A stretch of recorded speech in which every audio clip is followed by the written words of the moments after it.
कभी सोचा है आखिर एक सप्ताह में सिर्फ 7 दिन ही क्यों होते हैं? 8-10 क्यों नहीं? एक सप्ताह में 7 दिन होते हैं, ये तो आप काफी पहले से जानते हैं। लेकिन क्या ये जानते हैं कि आखिर एक सप्ताह में 7 दिन ही क्यों होते हैं? और यह किस तरह से तय हुआ है कि एक सप्ताह में 7 दिन ही होते हैं?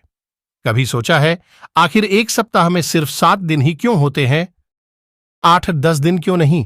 पहले ब्रह्मांड का अवलोकन किया गया और ग्रहों, सूर्य और चंद्रमा की गतिविधियों के आधार पर कई तरह के अनुमान लगाए।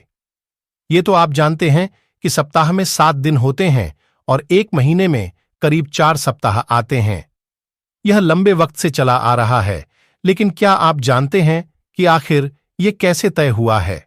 ये किस आधार पर तय हुआ कि एक सप्ताह में 7 दिन ही होंगे और किसके द्वारा यह तय किया गया?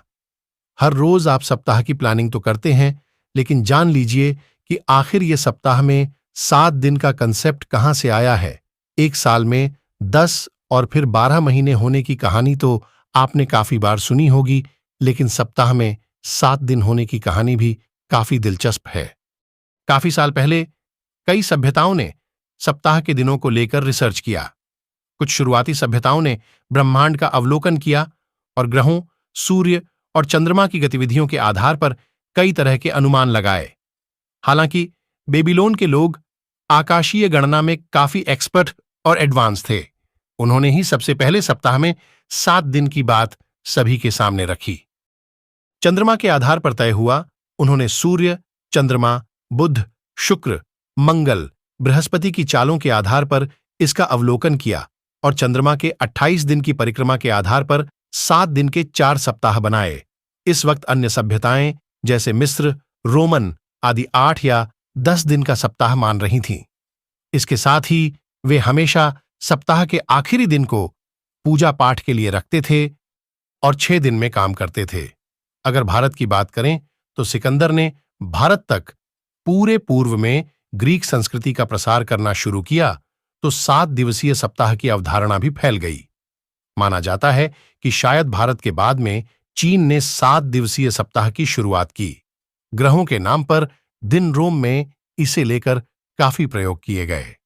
इस्लाम और यहूदी धर्म के लोग 7 दिन के हफ्ते में एक दिन पूजा पाठ के लिए रिजर्व रखा जाता था, लेकिन बाकी लोग पूरे हफ्ते काम करते थे।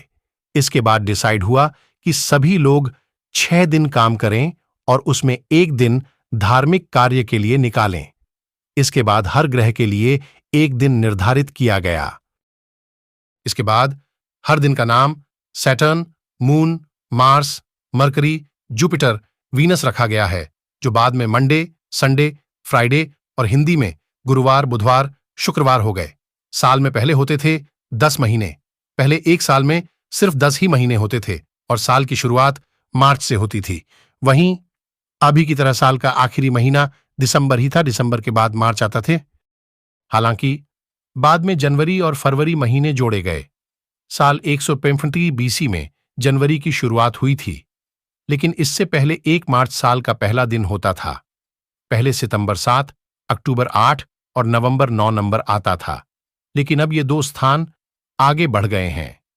आप इनके नाम से भी समझ सकते हैं कि यह किस किस नंबर पर आते थे। इस प्रकार के वीडियो को देखने के लिए हमारे ज्ञान एकेडमी को सब्सक्राइब करें, वीडियो को शेयर करें, लाइक करें और कमेंट करें, जिससे हमें पता लगेगा आपको किस प्रकार की वीडियो और चाहिए, इसके लिए मैं प्रस्तुत हूं।